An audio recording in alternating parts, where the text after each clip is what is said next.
فراموشت شدم، شاید دلت تنگ برام، شاید بیداری مثل من به فکر اون خاطره هام. شاید تو هم شب که میشه میری به سمت جاده ها، بگو تو هم خسته شدی مثل من از فاصله ها. با هر قدم برداشتنه فاصله بینمون نشست، لحظه ای که بستی در و شنیدی قلب من شکست.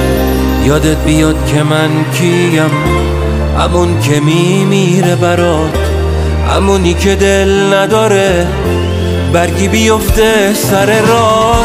نمیتونم دورت کنم لحظه ای از تو رویاهام، تو مثل خال کوبی شدی تو تک تک خاطره هام. از کی داری تو دور میشی؟ از من که میمیرم برات، از منی که دل ندارم برگی بیفته سر راه.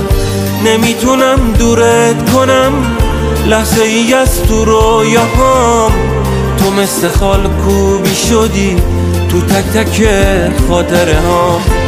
از کی داری تو دور میشی؟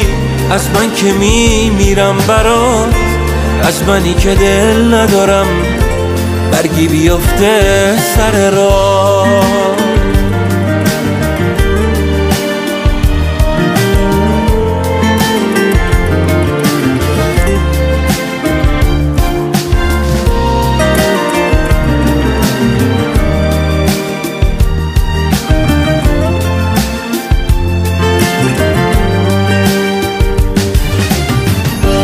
بگو من از کی بگیرم حتی یه بار سراغ تو، دارم حسودی میکنم به آینه اتاق تو.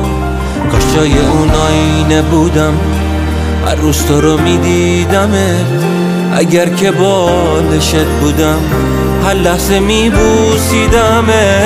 نمیتونم دورت کنم لحظه ای از تو رویاهام، تو مثل خال کوبی شدی تو تک تک خاطره ها. از کی داری تو دور میشی؟ از من که میمیرم برات، از منی که دل ندارم برگی بیفته سر راه.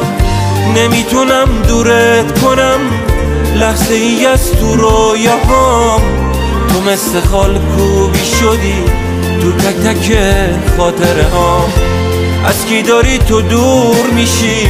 از من که میمیرم برات، از منی که دل ندارم برگی بیفته سر راه.